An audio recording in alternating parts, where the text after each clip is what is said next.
Welcome to Bible Stories. Today, we're diving into the epic narrative of the Old Testament, a journey that spans from the dawn of creation to the formation of God's chosen people.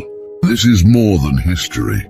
It's the unfolding story of God's relationship with humanity, full of dramatic moments, profound lessons, and powerful messages that still resonate today.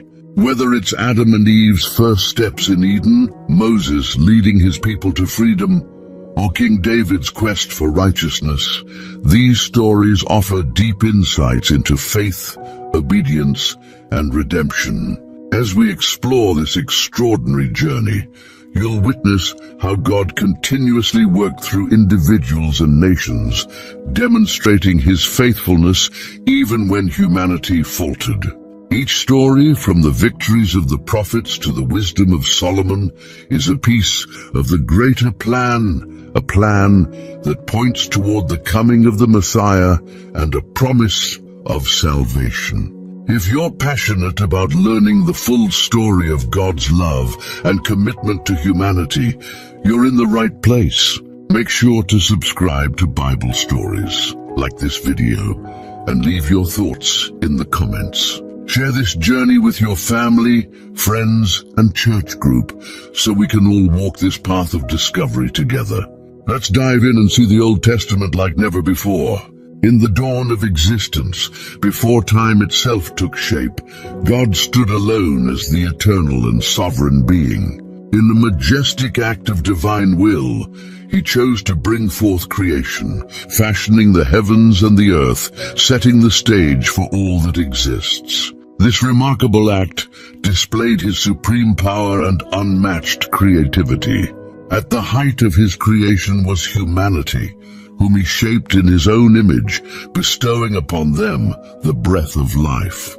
This unique being, made with conscious awareness and free will, was meant to enjoy closeness with the Creator. In those early days, peace and harmony flourished in the Garden of Eden, where humanity experienced an intimate relationship with God.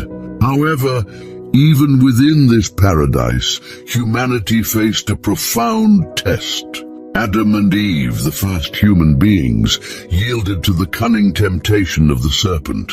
The forbidden fruit, offered with promises of enlightenment, became the catalyst for humanity's fall. In their disobedience, sin entered the world, severing the pure relationship between God and humankind. This act of defiance did not only lead to Adam and Eve's own downfall, but also passed the mark of sin onto all future generations.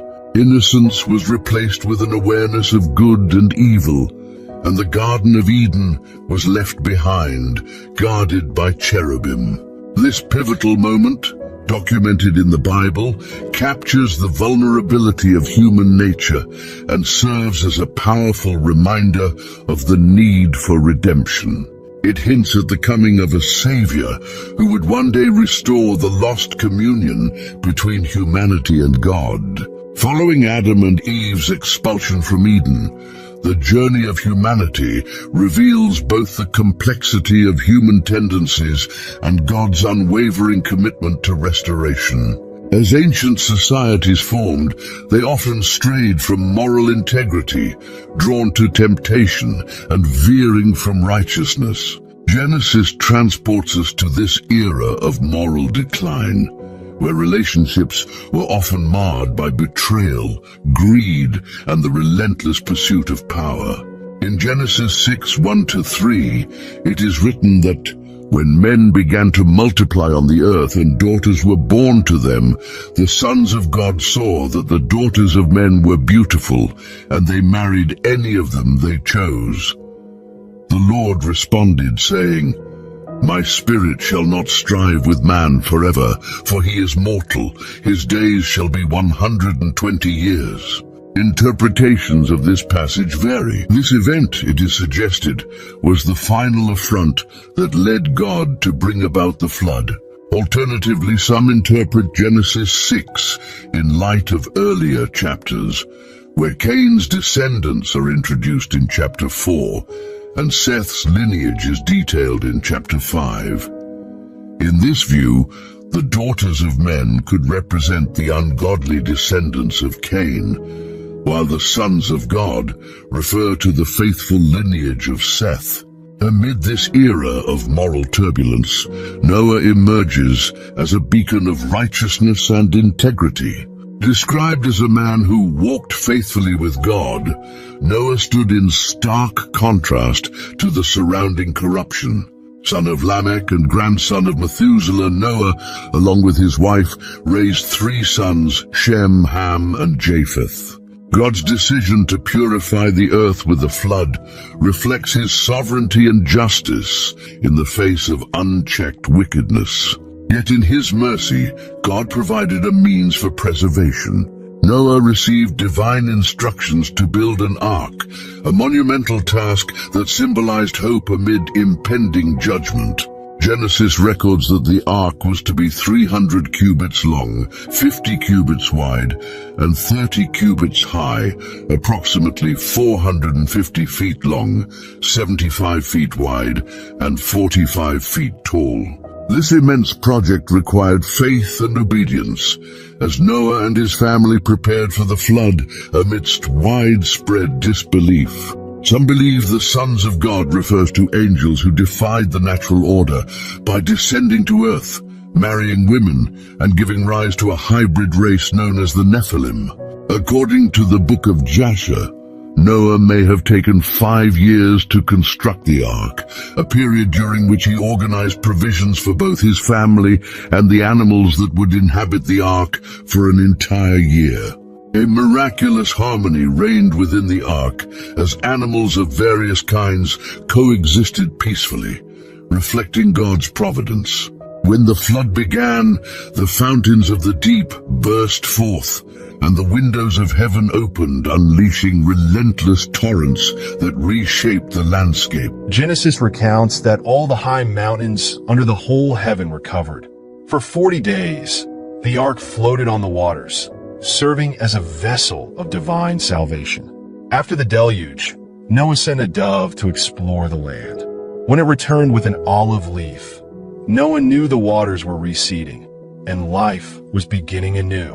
He waited patiently, sending the dove again, until he was sure it was safe to disembark. Once on dry land, Noah offered sacrifices in gratitude for God's protection, and God established a covenant, symbolized by the rainbow, promising never to flood the earth again. The landscape had changed dramatically. New mountains and valleys stood as testament to the flood's power. Humanity, now reduced to Noah's family, was entrusted with repopulating the earth. The genealogies following the flood illustrate the diversity of nations that arose from Noah's sons. Shem's descendants became associated with the Semitic peoples, including the Hebrews and Arabs. Japheth's lineage spread across Europe and parts of Asia, and Ham's descendants became connected with Africa. One of the most mysterious episodes following the flood involved Noah's youngest son, Ham. After planting a vineyard, Noah drank of the wine and lay uncovered in his tent. Ham saw his father's nakedness but did not act discreetly. Instead, he informed his brothers, Shem and Japheth. This event led to a profound and lasting impact on Ham's lineage, intertwining human choice with consequences that rippled through generations. Through all of these trials and human failings, the unfolding biblical narrative continuously highlights God's desire to restore humanity and to guide them back to a life of integrity and faith. This action by Ham, though seemingly minor, revealed a deep lack of honor and respect. Rather than responding with dignity, Ham exposed his father's vulnerability by not only seeing his nakedness, but also by choosing to share the incident with his brothers in an imprudent manner. In the cultural context of that time, witnessing and exposing a father's nakedness was seen as highly dishonorable and shameful. This act symbolized a breach in family loyalty and respect. In contrast, Shem and Japheth exhibited a markedly different attitude upon hearing Ham's report. They took a garment, walked backward into the tent, and covered their father without even glancing at him. This respectful approach highlighted their decorum and reverence, upholding their father's dignity and showing deep respect for family ties and authority. When Noah awoke from his drunken state and learned of Ham's actions, he responded in a powerful and prophetic manner. He pronounced a curse, not directly upon Ham, but upon Ham's son, Canaan, saying, "Cursed be Canaan, a servant of servants shall he be unto his brethren." Genesis 9 verse 25. This curse did not affect Ham directly, but instead fell upon his descendants, particularly the lineage of Canaan. Meanwhile, Shem and Japheth received blessings from Noah. He declared, "Blessed be the Lord, the God of Shem, and let Canaan be his servant. May God enlarge Japheth, and let him dwell in the tents of Shem, and let Canaan be his servant." Genesis 9 verses 26 to 27. This blessing and curse carried profound implications in the biblical narrative that would unfold. Shem's lineage would eventually become the ancestral line of the patriarchs, including Abraham, Isaac, and Jacob, central figures in Israel's history. Japheth's descendants, in turn, were associated with the nations to the north and west, symbolizing the expansion of peoples. In contrast, Ham's lineage, particularly through Canaan, would come to be linked with the inhabitants of the land of Canaan, many of whom would become adversaries of Israel. This event involving Ham went beyond merely recording Noah's moment of vulnerability. It teaches profound lessons about the significance of respect, honor, and the lasting impact of our actions. The contrast between Ham's indiscretion and the respect shown by Shem and Japheth illustrates two distinct paths, one leading to a curse and the other to a blessing. This episode also introduces a division among Noah's descendants that would later shape the relationships between the Israelites and neighboring nations.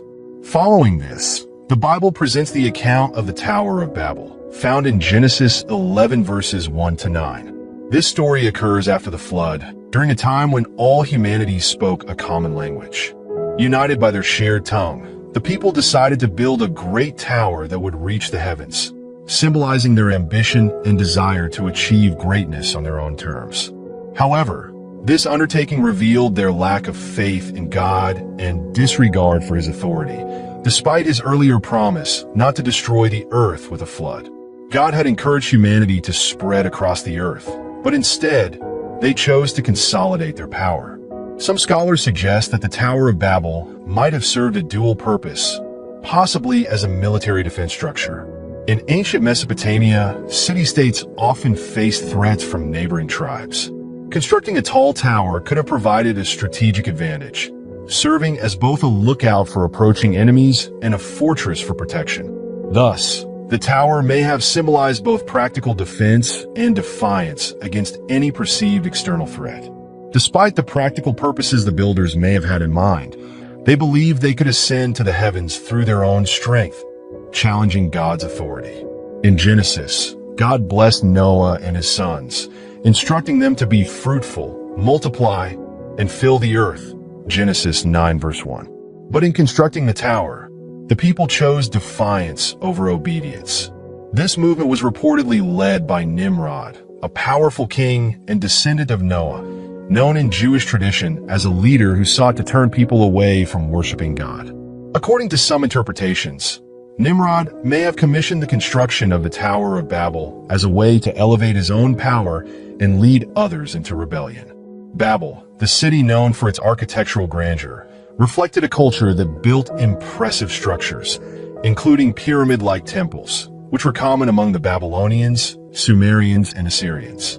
Observing this, God decided to intervene, understanding the need to prevent humanity from pursuing a path of unified disobedience. In an act of divine judgment, he confused their languages, causing each worker to suddenly speak a different tongue. This resulted in chaos, halting the tower's construction as the workers could no longer communicate effectively. The name Babel is derived from the Hebrew word Babel, meaning confusion, aptly describing the effect of God's intervention.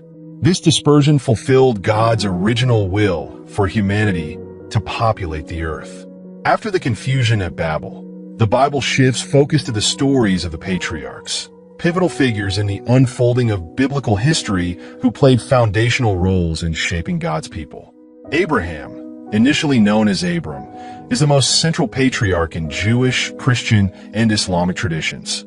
He is revered as a key figure in humanity's relationship with God. The story of his family reveals themes of faith, promise, and the fulfillment of divine plans. Abraham and his wife, Sarah, faced a significant challenge due to Sarah's barrenness. Although God promised Abraham that he would become the father of many nations, they remained without children.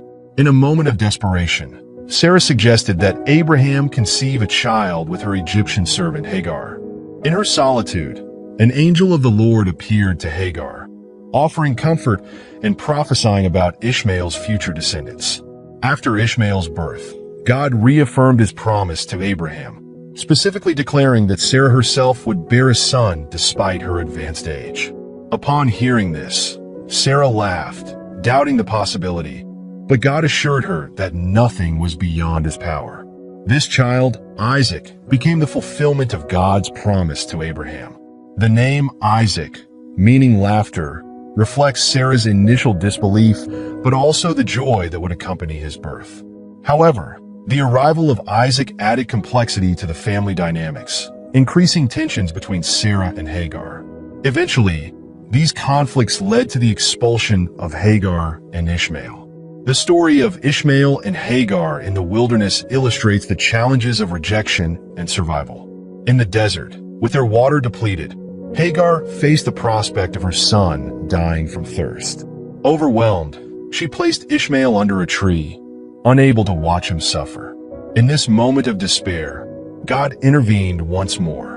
An angel spoke to Hagar from heaven, providing reassurance and renewing God's promise of a future for Ishmael. This complex history of family, faith, and struggle offers lessons about God's faithfulness, the weight of human choices, and the lengths to which God goes to fulfill his promises.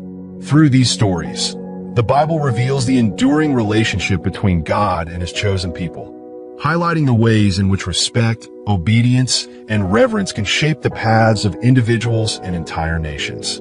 These narratives lay the groundwork for the unfolding of God's promises throughout the scriptures.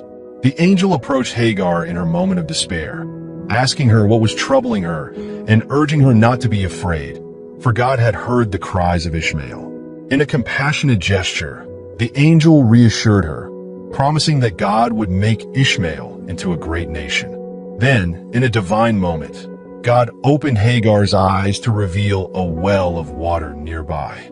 Filled with relief and gratitude, Hagar went to the well, filled her water skin, and gave Ishmael a drink, thereby saving both their lives.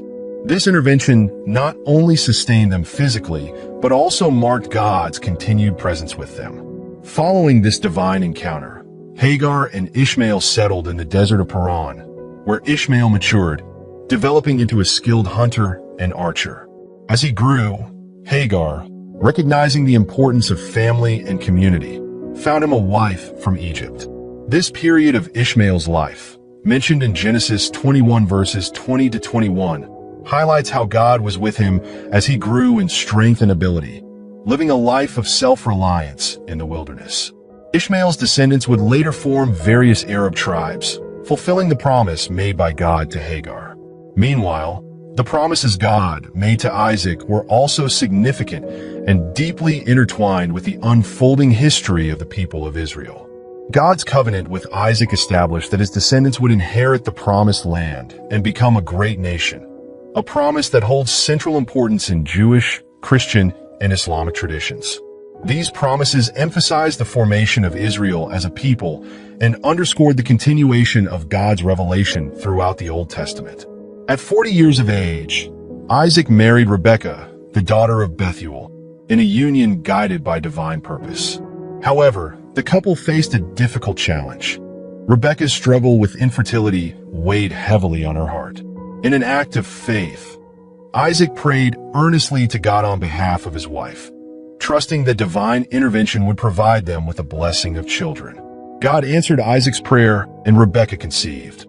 However, during her pregnancy, Rebekah experienced an unusual sensation as the babies moved within her, causing her great concern.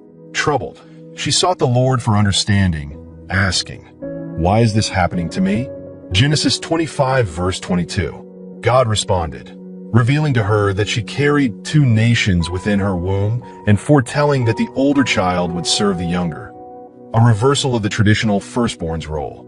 This prophecy marked the beginning of God's plan for Esau and Jacob, even before their birth. When the time came, Rebekah gave birth to twins. Esau, the firstborn, emerged with a striking red complexion and was covered in hair, a characteristic that distinguished him. Moments later, Jacob followed, grasping Esau's heel as if to symbolize the struggle that would define their relationship. As the brothers grew, they developed distinct personalities. Esau became a skilled hunter and was favored by Isaac, while Jacob preferred the quieter life among the tents and grew closer to Rebekah. Sensing his time on earth drawing to an end, Isaac desired to bestow a blessing on Esau, his eldest son. Yet, Rebekah, recalling God's prophecy, understood that the blessing was meant for Jacob. In a decisive moment, Rebekah devised a plan to ensure that Jacob received the blessing. While Esau went hunting to prepare a meal for Isaac, Rebekah instructed Jacob to bring 2 young goats from the flock. She prepared Isaac's favorite dish and covered Jacob's arms with goat skins to mimic Esau's hairiness. Initially hesitant, Jacob trusted his mother's guidance and presented himself to Isaac disguised as Esau. In his old age, Isaac was blind and easily deceived. He gave Jacob the blessing intended for Esau, promising him prosperity and dominion over his brothers. When Esau returned and discovered what had happened, he was overcome with anger and threatened Jacob's life. Fearing for Jacob's safety, Rebekah advised him to flee to her brother Laban's house until Esau's fury subsided. This marked the beginning of Jacob's journey, a path that would lead him through trials and encounters, ultimately shaping the future of Israel. On his way to Haran, Jacob paused to rest, using a stone as a pillow. That night, he experienced an extraordinary dream in which he saw a ladder reaching from earth to heaven, with angels ascending and descending upon it. This vision symbolized an open connection between God and humanity, illustrating divine communication and God's presence. In the dream, God appeared at the top of the ladder and spoke to Jacob, reaffirming the promises made to Abraham and Isaac. He assured Jacob that his descendants would be numerous, spreading across the earth and blessed. God also promised to be with Jacob wherever he went, providing protection and eventually bringing him back to the land of his fathers. When Jacob awoke, he recognized the sacred nature of the place, declaring, "Surely the Lord is in this place, and I did not know it." Genesis 28 verse 16. In acknowledgement of the divine encounter, Jacob set up the stone as a memorial, consecrating it with oil and naming the place Bethel, meaning house of God. Jacob's journey continued, and one day, near a well, he encountered a group of shepherds. He asked them where they were from, and they replied, "We are from Haran." Eager for news of his family, Jacob inquired about Laban, the grandson of Nahor and Abraham's brother. The shepherds confirmed they knew him and added that Rachel, Laban's daughter, was coming with her sheep. Filled with emotion, Jacob approached, removed the stone from the well's mouth, and watered Laban's flock. Upon meeting Rachel, he kissed her and wept with joy, recognizing the deep connection they shared. Rachel, in turn, hurried to inform her father of Jacob's arrival. Upon hearing the news, Laban rushed to greet Jacob, embracing him warmly. Jacob recounted his journey, and Laban welcomed him with open arms, offering hospitality. After a month of living with Laban, Jacob, eager to contribute, proposed working for Laban. Attracted to Rachel, Laban's younger daughter, Jacob offered to work 7 years in exchange for her hand in marriage. Laban agreed, and Jacob dedicated himself to the work, motivated by his love for Rachel. However, at the end of the 7 years, Laban deceived Jacob by substituting Leah, his elder daughter, on the wedding night. In the morning, Jacob discovered the deception and confronted Laban. Laban explained that it was customary to marry off the elder daughter before the younger. He then offered Rachel's hand in marriage on the condition that Jacob work another 7 years. Driven by love and resilience, Jacob accepted, marking a pivotal moment in his life. This commitment and perseverance shaped his family and ultimately influenced the course of Israel's history. Now married to both Leah and Rachel, Jacob's family grew, and he prospered in his work with Laban's flocks. God blessed Jacob's efforts, and his livestock multiplied, increasing his wealth. Yet, as Jacob's prosperity grew, tensions with Laban escalated. Realizing the need for independence and heeding God's call to return to his homeland, Jacob expressed his desire to leave. Despite Laban's attempts to persuade him to stay, Jacob, guided by divine direction, remained resolute. Jacob set out for Canaan with his wives, children, and flocks. However, the thought of reuniting with Esau filled him with apprehension. Fearing Esau's lingering anger, Jacob sent a caravan of gifts, including livestock and valuable goods, as a peace offering. On the night before their meeting, Jacob gathered his family and had them cross the Jabbok River while he remained on the other side, alone in deep contemplation. In this moment of solitude, a mysterious figure appeared, engaging Jacob in an intense wrestling match that lasted until dawn. The struggle symbolized the trials Jacob had faced throughout his life. At the peak of the struggle, the figure touched Jacob's hip, dislocating it, but Jacob refused to relent. Determined, he demanded a blessing from his mysterious opponent. When asked for his name, Jacob responded, marking a profound moment in his life's journey. Upon hearing Jacob's response, the mysterious figure declared, "Your name shall no longer be Jacob, but Israel, for you have struggled with God and with men and have prevailed." Genesis 32, verse 28. This name change marked a profound transformation in Jacob's life, symbolizing a new spiritual identity and a deep shift in his character. No longer simply Jacob, he was now called Israel, a name that signified his resilience and his new purpose. Jacob realized the significance of this encounter, understanding that he had, in a sense, wrestled with God himself. He named the place Peniel, meaning face of God, as he marveled at the fact that he had seen God face to face and had survived. This wrestling with God not only gave Jacob a new name, but also marked the beginning of a new chapter in his journey of faith. He emerged with a renewed sense of purpose and trust in God, but he also bore a physical reminder of the encounter, a limp from his displaced hip. At dawn, as he continued on his journey, Jacob moved forward, changed in body and spirit, aware that he was now walking a path marked by divine purpose. As he approached the momentous meeting with his brother Esau, the tension was almost tangible. Years earlier, Esau had vowed to kill Jacob for taking his blessing, and Jacob was fully aware of the danger he might face. Humbly, he took careful measures to show respect and a desire for reconciliation, bowing 7 times as he approached his brother. This gesture of humility reflected Jacob's genuine wish to mend their relationship and seek Esau's forgiveness. To his surprise, Esau ran to meet him, embracing Jacob warmly and weeping. It was a powerful moment of forgiveness and brotherly love, a long-awaited reconciliation that defied the bitterness of the past. After reconciling, the brothers chose to go their separate ways. Jacob settled in Sukkot, where he built a home and shelters for his livestock. This period of stability represented both material security and the peace he had achieved after years of wandering and conflict. Jacob had 12 sons, each of whom would go on to lead one of the 12 tribes of Israel, fulfilling a promise that would shape the destiny of a people. Among Jacob's sons, Joseph held a special place as the beloved son of Jacob and Rachel. This favoritism sparked jealousy among his brothers, especially as Joseph began to have dreams that hinted at his future authority over them. These dreams, which suggested that his brothers would one day bow to him, only deepened their resentment.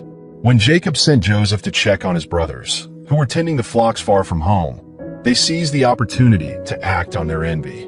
Initially, they plotted to kill him, but Reuben, the eldest, convinced them to throw Joseph into a cistern, intending to rescue him later. While Joseph was in the cistern, a caravan of Ishmaelite merchants passed by. Judah, one of the brothers, suggested they sell Joseph to the merchants rather than harm him directly. The brothers agreed, and Joseph was sold for 20 pieces of silver, taken to Egypt, and purchased by Potiphar, an Egyptian officer and captain of Pharaoh's guard. Potiphar held a high position, likely earning his status through loyalty and competence in Pharaoh's court. Joseph soon proved himself in Potiphar's household, displaying wisdom and integrity that led to his promotion. Entrusted with managing Potiphar's estate, Joseph's presence brought prosperity to the household. However, this success met a significant challenge when Potiphar's wife attempted to seduce Joseph. Joseph, steadfast in his moral principles, refused her advances. Angered by his rejection, Potiphar's wife falsely accused him of attempted assault, leading to Joseph's imprisonment. Despite the injustice, Joseph continued to demonstrate his abilities and faithfulness even in prison. There, he encountered Pharaoh's chief, cupbearer, and baker, who had troubling dreams they could not interpret. Seeing their distress, Joseph offered to interpret the dreams. The chief cupbearer's dream involved a vine with 3 branches that blossomed and produced grapes. Joseph interpreted this as a sign of restoration, telling the cupbearer that he would be returned to his position within 3 days. The baker's dream, however, foreshadowed a grim fate, predicting his execution in 3 days. Both interpretations proved accurate, but although the cupbearer promised to speak of Joseph to Pharaoh, he forgot his promise, leaving Joseph to endure further time in prison. Eventually, Pharaoh himself had a perplexing dream that none of his advisors could interpret. It was then that the cupbearer remembered Joseph's gift and recommended him to Pharaoh. Joseph was summoned and brought before Pharaoh, marking a turning point in his life. Standing in the royal court, he revealed that Pharaoh's dream was a divine message about the future. Egypt would experience 7 years of abundance, followed by 7 years of devastating famine. Recognizing Joseph's wisdom, Pharaoh appointed him as governor of Egypt, entrusting him with the task of preparing the land for the coming hardship.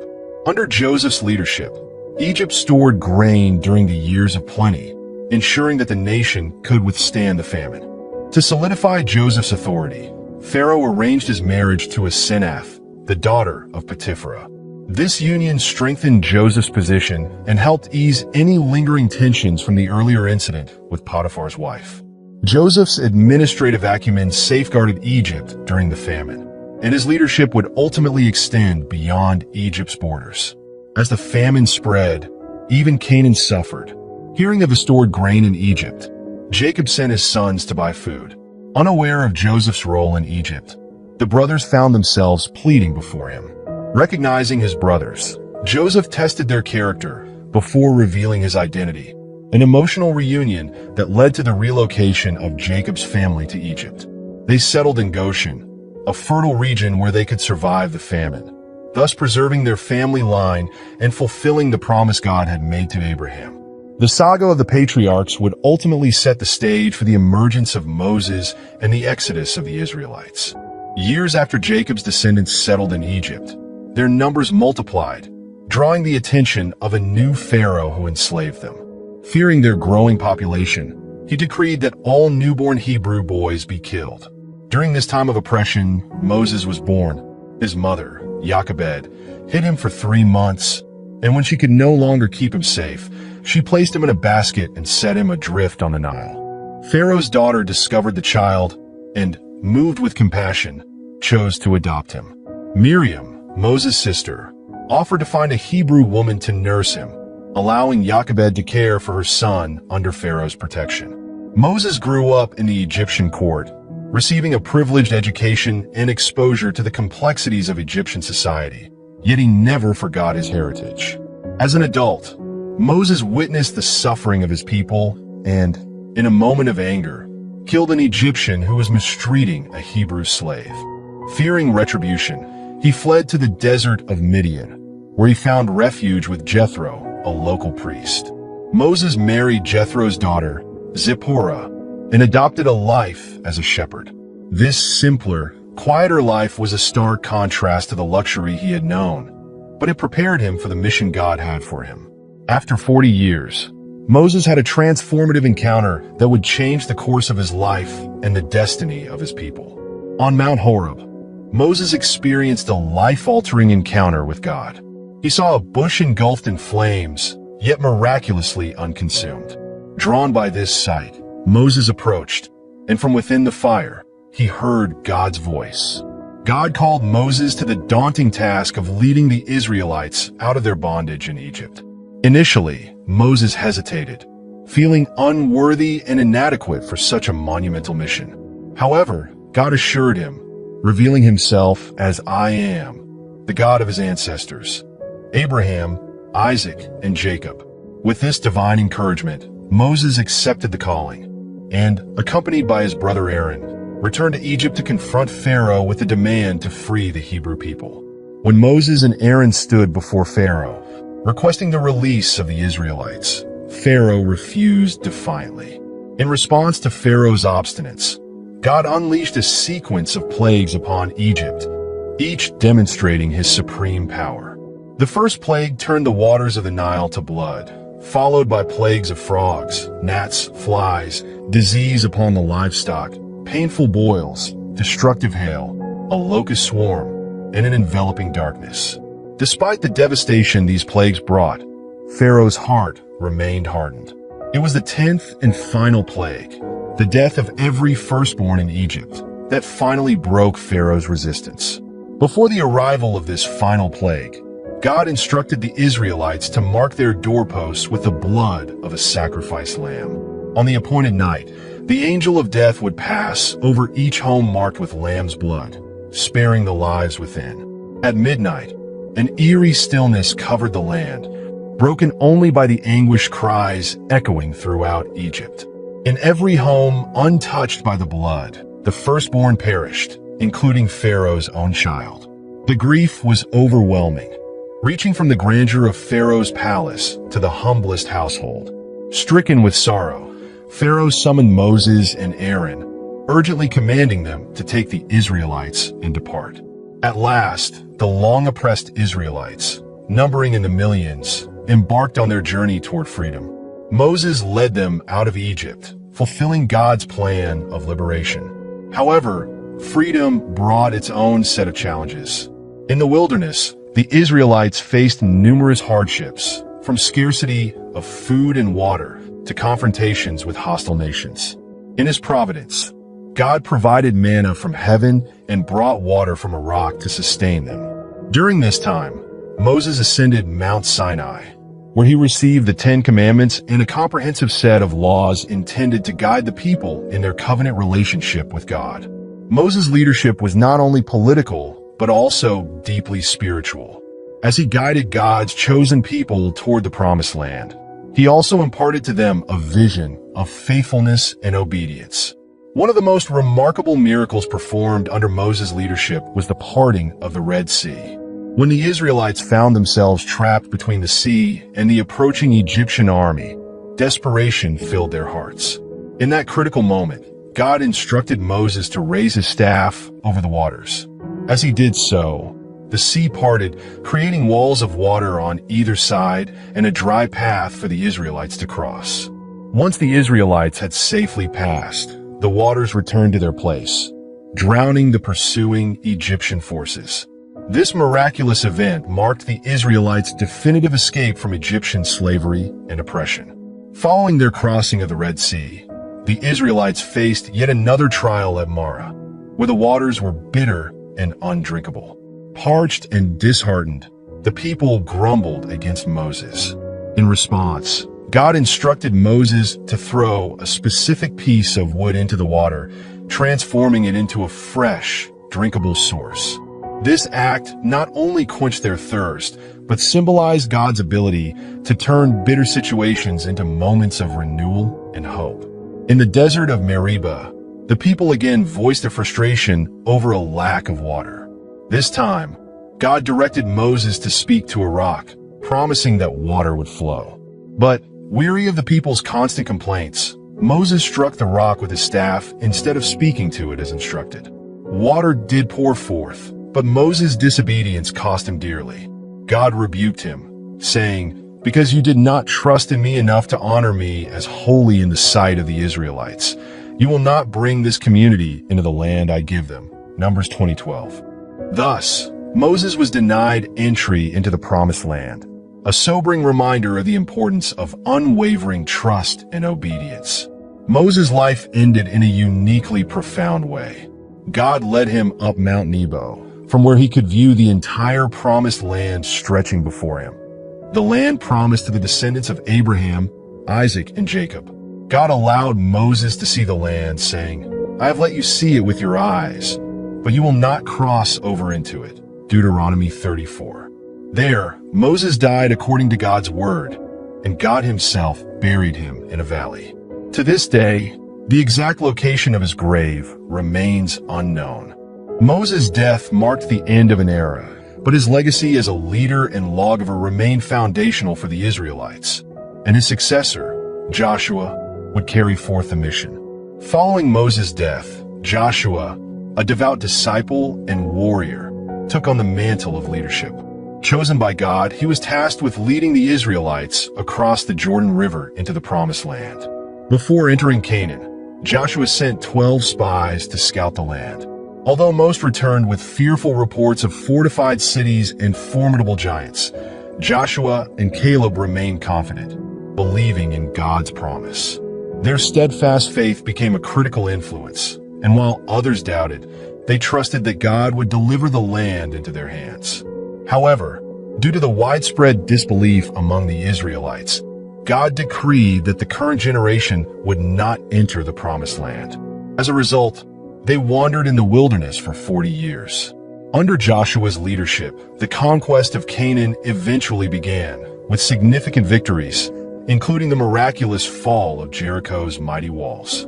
These triumphs symbolized the fulfillment of God's promises, affirming Joshua's role as the divinely chosen leader and reinforcing the people's trust in God's guidance. With Joshua's leadership, the Israelites gradually claimed the Promised Land, a process marked by epic battles and unwavering faith. This conquest not only fulfilled the promises made to Abraham, Isaac, and Jacob, but also established Israel's identity as God's chosen people. This era highlighted the importance of faith, obedience, and trust in God's power to overcome insurmountable challenges.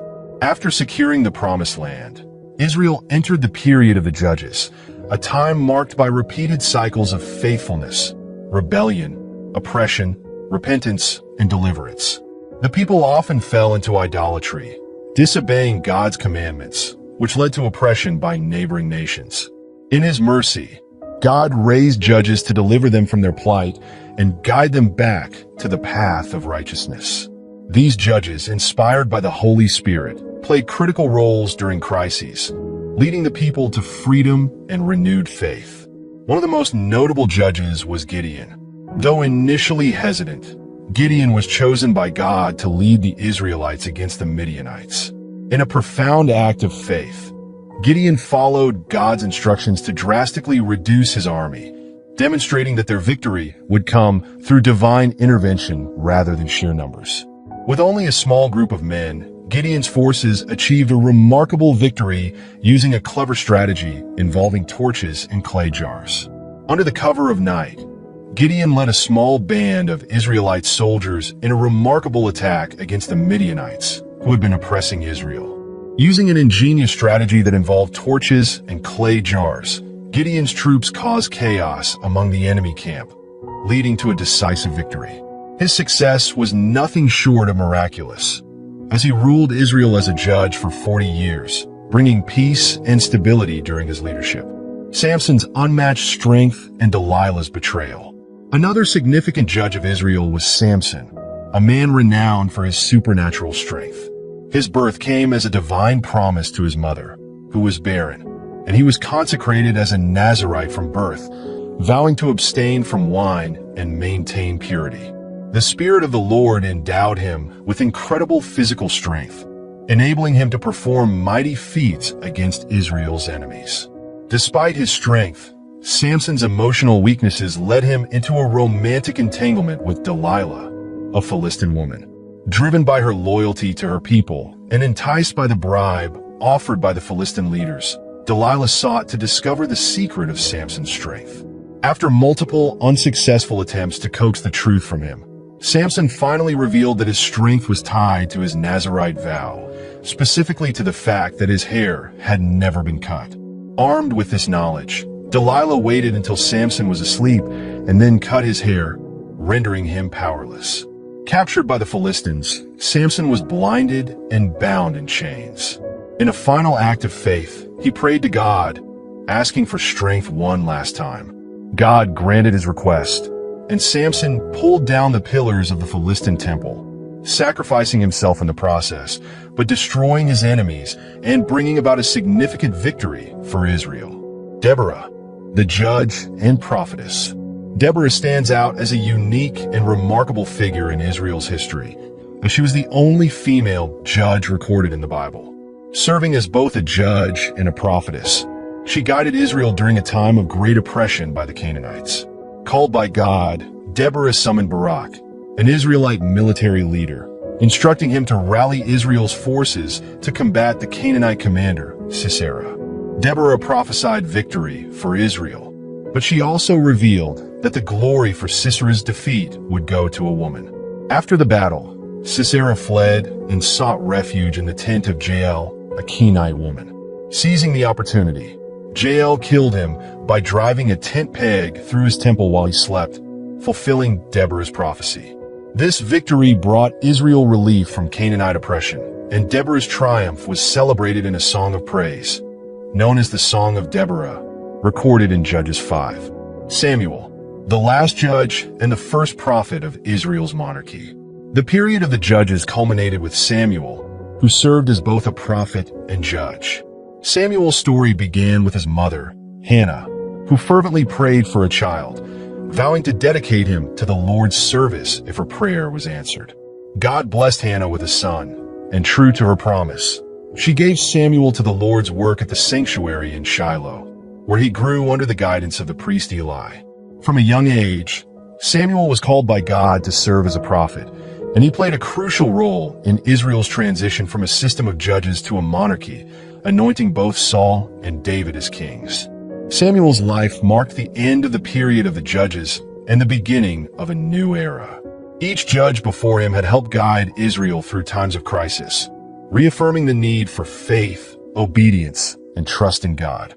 Samuel's leadership laid the foundation for a new phase in Israel's history, as he provided spiritual guidance during a time of national transformation. The transition to monarchy, Israel's first kings.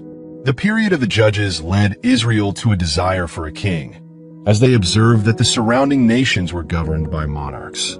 Although God was their ultimate ruler, the people's request for a human king reflected a struggle with fully trusting in divine leadership. Respecting their choice, God allowed Israel to establish a monarchy, and Samuel anointed Saul as Israel's first king. Saul's reign included notable military victories, such as his success against the Amalekites, but his tenure was also marked by acts of disobedience. Ultimately, Saul's inability to follow God's commands led to his rejection as king. God then directed Samuel to anoint a new king, David, a young shepherd from Bethlehem and the youngest son of Jesse. When Samuel arrived to anoint the next king, David's older brothers were presented first, but God saw something special in David's heart. Though he seemed an unlikely choice, God looked beyond his outward appearance and chose him for his faithfulness and courage. From that moment, David was given a divine purpose that would guide him to Israel's throne. David's rise and Goliath's defeat.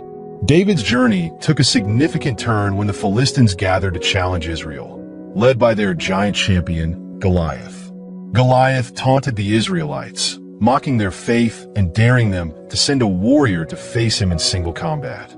Hearing Goliath's taunts, David volunteered to fight, armed only with a sling and 5 smooth stones. Relying on his faith and his past experiences defending his sheep from wild animals, David confronted Goliath with courage.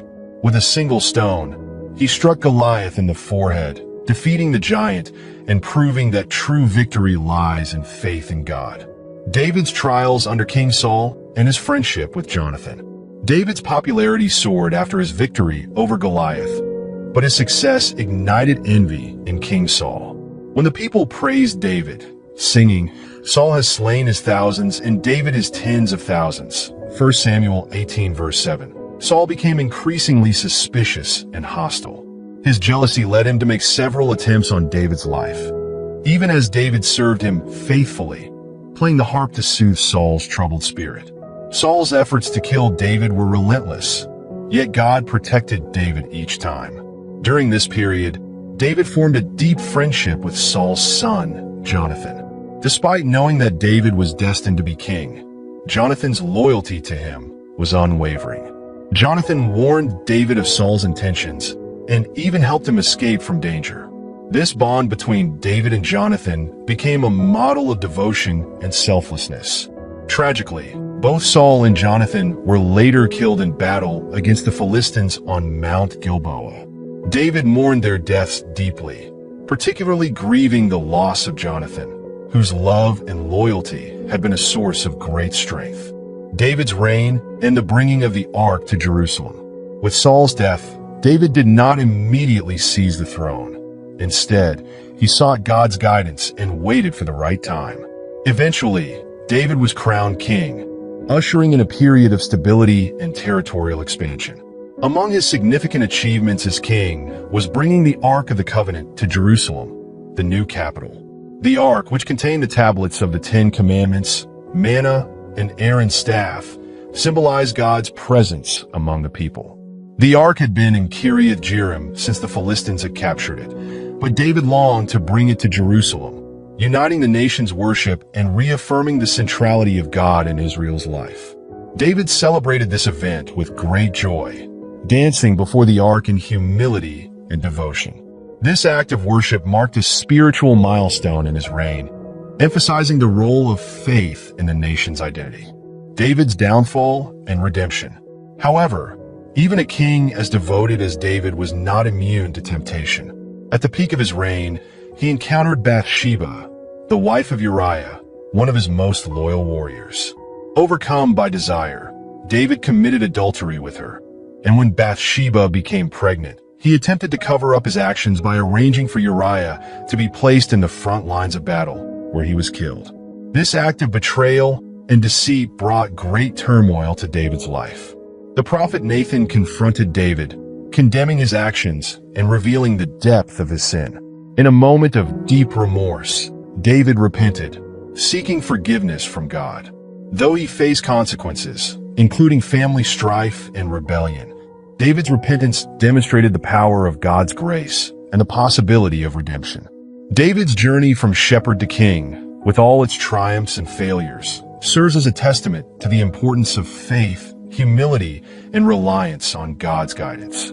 After committing adultery with Bathsheba, David attempted to conceal his sin by bringing her husband, Uriah, back from the battlefield. He hoped Uriah would sleep with his wife, making it seem that the child was his.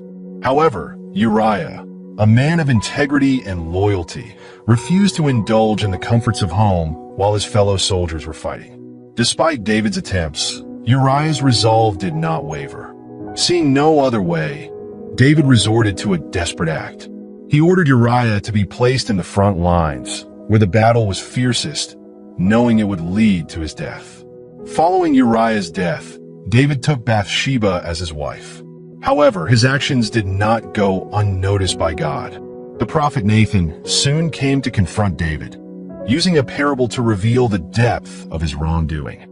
Upon hearing the parable and realizing his guilt, David was overcome with remorse. In Psalm 51, David poured out his heart, pleading, "Have mercy on me, O God, according to your unfailing love. Blot out my transgressions according to your great compassion." Psalm 51 verse 1. Although God forgave David, the consequences of his sin were severe. The child born from the affair passed away, and David's household became plagued with conflicts, betrayals, and instability.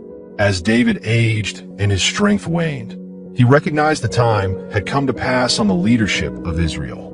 This pivotal moment is recorded in 1 Kings 2, where David summoned his son Solomon, who would succeed him.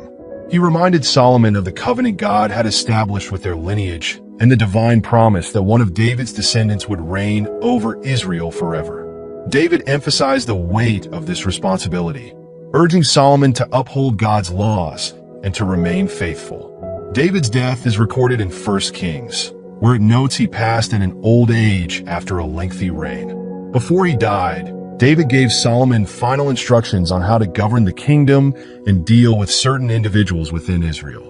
Upon David's passing, Solomon's ascent to the throne was not without challenge. Adonijah, another of David's sons, attempted to seize the throne. However, the intervention of the prophet Nathan and Bathsheba secured Solomon's position as the rightful king. In 1 Chronicles 22, God revealed to David that Solomon would be the one to build the temple, saying, "You will have a son who will be a man of peace. His name will be Solomon, and I will grant Israel peace and quiet during his reign." The reign of Solomon and his God-given wisdom. Solomon's rule began with a focus on establishing stability and unity in the kingdom. Known for his profound wisdom, Solomon sought divine guidance early in his reign. In a significant event recorded in 1 Kings 3, God appeared to Solomon in a dream, offering him anything he desired. In humility, Solomon requested wisdom to govern Israel with justice and discernment. Pleased by Solomon's request for wisdom over wealth or power, God granted him not only exceptional wisdom, but also unmatched riches and honor. One of the most famous stories that exemplifies Solomon's wisdom is the judgment of the two mothers. Two women came before the king, each claiming to be the mother of the same child. Solomon proposed to cut the child in half, giving each woman a portion. The true mother immediately begged to give up her claim to save her child, while the other woman agreed to the division. Solomon then declared that the real mother was the one who would rather lose her child than see him harmed. This judgment solidified Solomon's reputation as a wise and discerning ruler. Beyond his wisdom, Solomon is renowned for his greatest accomplishment, the construction of the temple in Jerusalem. This monumental project became the spiritual center of Israel, symbolizing God's continual presence among his people. Though David had desired to build the temple, it was Solomon who fulfilled the vision, devoting years to its construction. The temple's grandeur not only represented Solomon's devotion to God, but also reflected the prosperity and strength of Israel during his reign. The structure was adorned with cedar from Lebanon and overlaid with pure gold, demonstrating the reverence and devotion with which it was built. The temple's location on Mount Moriah held deep spiritual significance, as it was where Abraham had shown his faith by being willing to sacrifice his son, Isaac. The construction of the temple on this sacred ground connected Israel's heritage with God's ongoing relationship with his people. The temple became a focal point for Israel's worship, embodying their unity and dedication to God. Solomon's international alliances and his downfall. In addition to his spiritual contributions, Solomon fostered international alliances and established trade relationships, strengthening Israel's influence. One notable example is the visit of the Queen of Sheba, as recorded in 1 Kings 10 and 2 Chronicles 9. The queen traveled to Jerusalem with a grand entourage, bringing valuable gifts and testing Solomon's wisdom with challenging questions. Impressed by his answers, she praised Solomon's wisdom and his ability to govern with justice. However, despite his wisdom and achievements, Solomon was not without fault. His marriages to foreign women ultimately led him to compromise his faith. Recorded in 1 Kings 11, Solomon's involvement with numerous foreign wives opened the door to cultural and religious influences that were against God's commands. He began to tolerate idol worship and even built altars for foreign gods such as Ashtoreth and Molech. This departure from his devotion to God provoked God's anger, and as a consequence, adversaries arose against Solomon, including Jeroboam, who would later lead the northern tribes in rebellion. The end of Solomon's reign and the division of Israel. Solomon's reign, marked by unparalleled wisdom and prosperity, eventually ended in a mixture of glory and decline. While he had strengthened Israel through his alliances, construction projects, and administration, his policies also placed a heavy burden on the people. The high taxes and forced labor required to sustain Solomon's kingdom led to growing discontent among the tribes.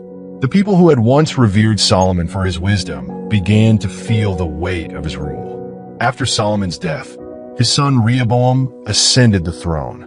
The people, burdened by years of heavy labor and taxes, appealed to Rehoboam for relief.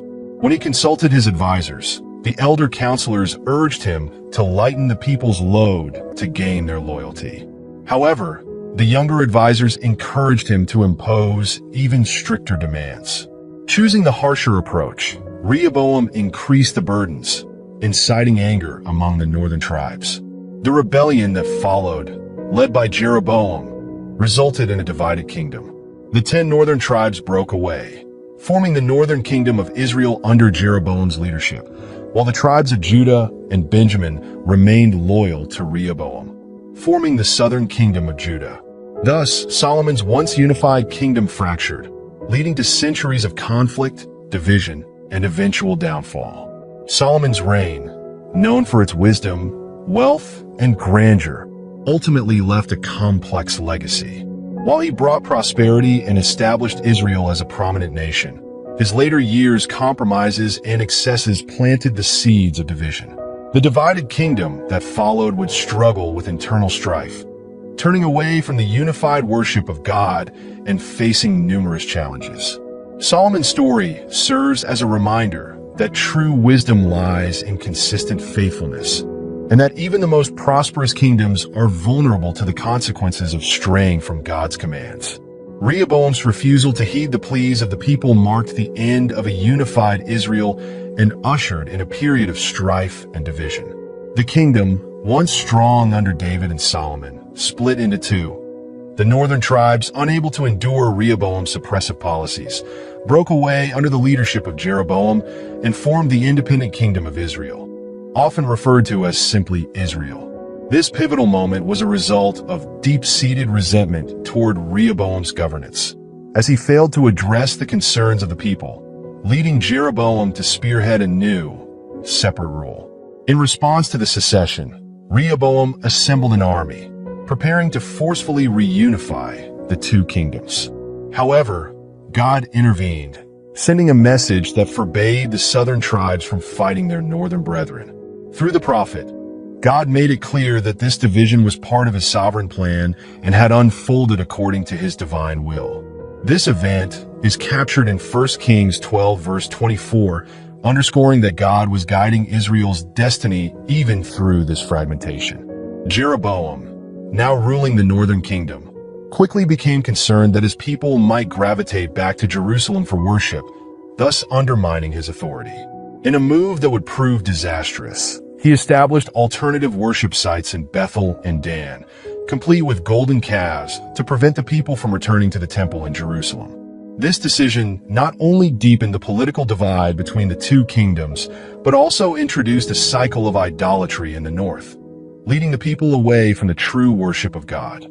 Despite a warning from the prophet Ahijah, who promised Jeroboam a lasting dynasty if he remained faithful to God's commandments, Jeroboam chose to disregard divine guidance.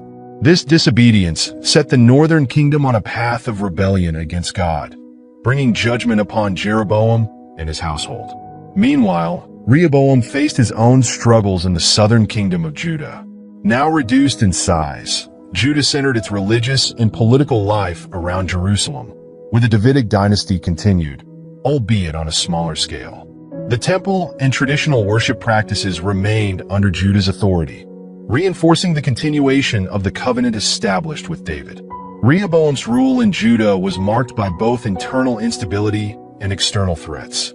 Although he reigned for 17 years in Jerusalem, he faced continuous challenges in consolidating power and defending the kingdom from neighboring nations.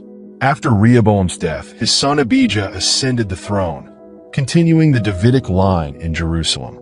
In contrast, Jeroboam's rule in the northern kingdom lasted 22 years, but his legacy was marred by idolatry and disobedience. His choice to lead Israel away from God resulted in prophetic judgments.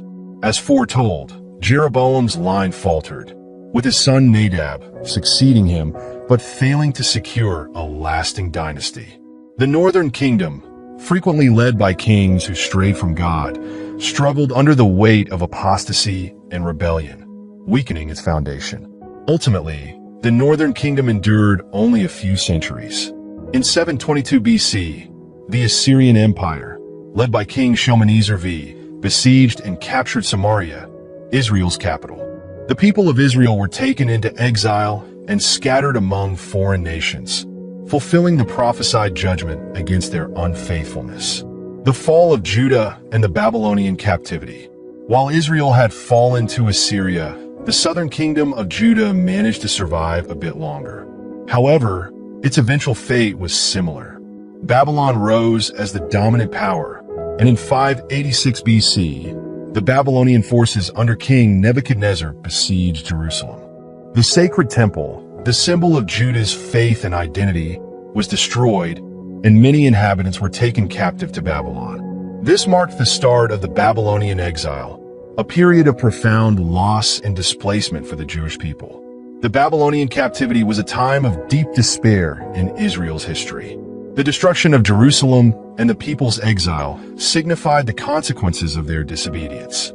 Yet, even in exile, God remained present. He raised up prophets such as Jeremiah, Ezekiel, and Daniel to guide, comfort, and warn the people. Jeremiah, known as the weeping prophet, had foretold the fall of Jerusalem and urged the people to submit to divine discipline. Meanwhile, Ezekiel and Daniel, both prophesying from within Babylon, delivered messages of hope and the promise of eventual restoration. One of the most profound and symbolic prophecies of this period was Ezekiel's vision of the Valley of Dry Bones, recorded in Ezekiel 37 verses 1 to 10. During the exile, when Israel's identity, faith, and future seemed threatened, this vision brought a powerful message of hope. Ezekiel, once a priest in Jerusalem, had been deported to Babylon during the initial Babylonian invasion in 597 BC. In Babylon, he transitioned from priest to prophet, receiving visions and messages for the exile community. The exile was a direct consequence of Israel's disregard for the Mosaic covenant, which emphasized both blessings for obedience and warnings of punishment for disobedience.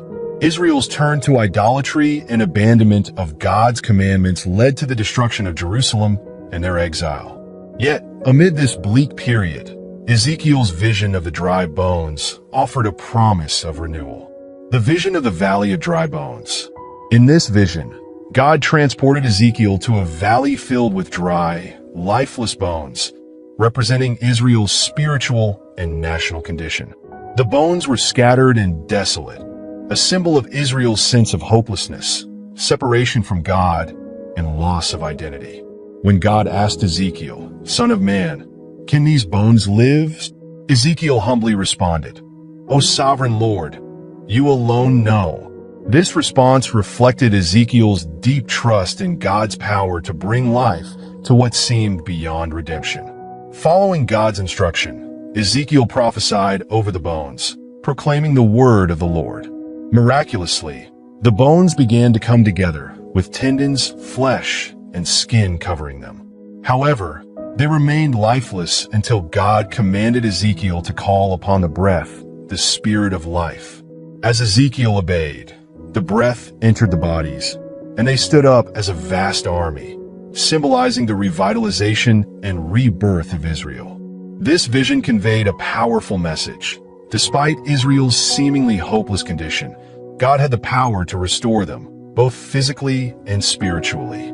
The vision was a promise that God would bring the exiles back to their land, reviving their faith and re-establishing their identity as his people. God's declaration, "I will open your graves and bring you up from them. I will bring you back to the land of Israel," symbolized both a physical return from exile and a spiritual renewal for the nation. Nehemiah's mission to rebuild Jerusalem. Amidst the ruins and despair, Nehemiah emerged as a beacon of hope for Israel's restoration. Though he held a comfortable position as cupbearer to the Persian king, Nehemiah's heart remained with his people and his homeland. When he heard about the desolate state of Jerusalem, he was deeply moved. Rather than remaining indifferent, Nehemiah turned to God in fervent prayer, seeking guidance and strength. His story begins with a heartfelt prayer recorded in Nehemiah 1 verses 4 to 11. revealing his humble spirit and dedication to God's purpose.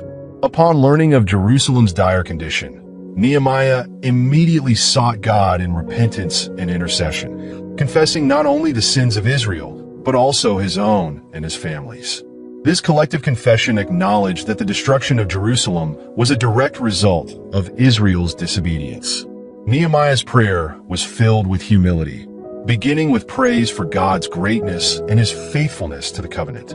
He then asked for mercy and favor before the Persian king, hoping to gain permission to return to Jerusalem and lead a rebuilding effort.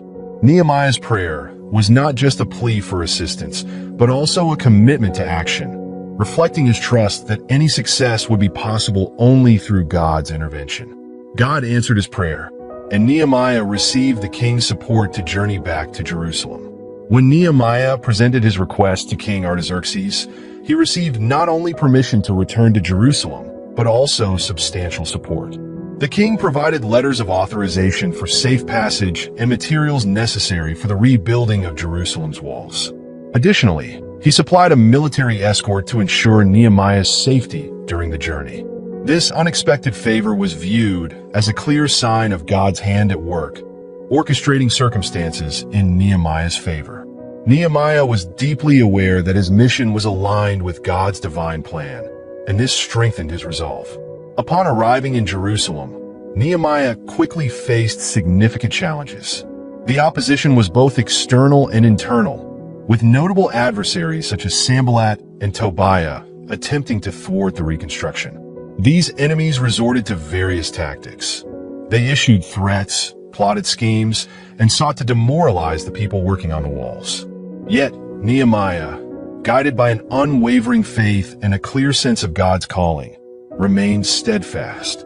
He effectively organized the people, assigning half to work on rebuilding while the other half stood guard, prepared to defend against any attacks. Despite these obstacles, the walls of Jerusalem were rebuilt in an astonishing 52 days, as noted in Nehemiah 6 verse 15. This rapid restoration was a powerful testament not only to Nehemiah's leadership, but also to God's faithfulness to his people. With the walls restored, Jerusalem once again stood as a fortified city, symbolizing hope, resilience, and God's enduring promises. A spiritual revival accompanies the physical restoration. The rebuilding of the city's walls was soon followed by a profound spiritual renewal. Ezra the scribe took a prominent role, leading a public reading of the Law of Moses. The people listened with reverence, deeply moved by the words that had guided their ancestors. This reading was followed by a collective act of repentance and a renewed commitment to God, solidifying the identity of the Israelites as a people in covenant with their Creator, even after the trauma of exile. Nehemiah's leadership extended beyond the physical restoration of Jerusalem's walls to a spiritual and social transformation within the community. He emphasized the importance of a strong spiritual foundation, recognizing that true strength came not just from fortified walls, but from faith and adherence to God's principles. Nehemiah inspired the people to study the scriptures, bringing them back to the core values of their faith and encouraging them to renew their covenant with God. Social reforms, addressing injustice and inequality. Beyond spiritual guidance, Nehemiah tackled social issues head-on. He confronted the exploitation of the vulnerable, particularly through the practice of usurious loans. Some wealthier individuals were charging excessive interest, leading others into crippling debt. Outraged by this injustice, Nehemiah swiftly addressed the problem. He publicly rebuked those responsible, demanding they return what they had unjustly taken from others. His decisive stance sent a clear message: exploitation and injustice would not be tolerated. Nehemiah's reforms went beyond addressing individual abuses. He also implemented changes to create a fairer society. He established measures to promote justice and equity, ensuring that the community's most vulnerable members were protected. His leadership brought about not only a physical and spiritual revival, but also a more just and compassionate society. The closing of the Old Testament and the silence before the Messiah. The narrative of Israel's restoration culminates with the messages of the post-exilic prophets, including Haggai, Zechariah, and Malachi. These prophets urged the people to remain steadfast in their faith and to continue walking in obedience to God. However, after the close of the Old Testament, there followed a period of approximately 400 years of prophetic silence. During this time, no new scriptures were added to the canon, and the voice of the prophets ceased. Though silent, this period was not without divine purpose. It was a time of preparation for the fulfillment of messianic prophecies and the coming of the Savior. As the centuries passed, the anticipation of the Messiah grew. The people of Israel awaited the one who would fulfill God's promises and bring redemption. This long period of waiting ended with the arrival of Jesus Christ. The New Testament opens with the birth of Jesus in Bethlehem, breaking the silence and inaugurating an era of hope and salvation for all humanity. Jesus, the promised Messiah, embodied the fulfillment of God's redemptive plan, bringing the light of redemption to a world in need. As we conclude this story, a question remains. Will you continue this journey with us? If you wish to explore the fulfillment of God's promises in the New Testament and discover how Jesus transformed lives with his message of love, redemption, and hope, we invite you to join us. Leave a comment, like the video, and subscribe to our channel. Together, we can continue delving into this extraordinary story that still inspires and changes lives today. May God's blessings be upon each of you. Thank you for watching, and stay close to God. Thank you for joining us on this incredible journey through the Old Testament. We've covered thousands of years, from the very first moments of creation to the stories of the patriarchs, the rise of kings, the trials of the prophets, and the exile and return of God's people. Every story we've encountered reminds us of the timeless lessons of faith, resilience, and God's unbreakable promises to his people. The Old Testament lays the foundation for what is to come, hinting at the arrival of a Savior who will fulfill God's redemptive plan for humanity.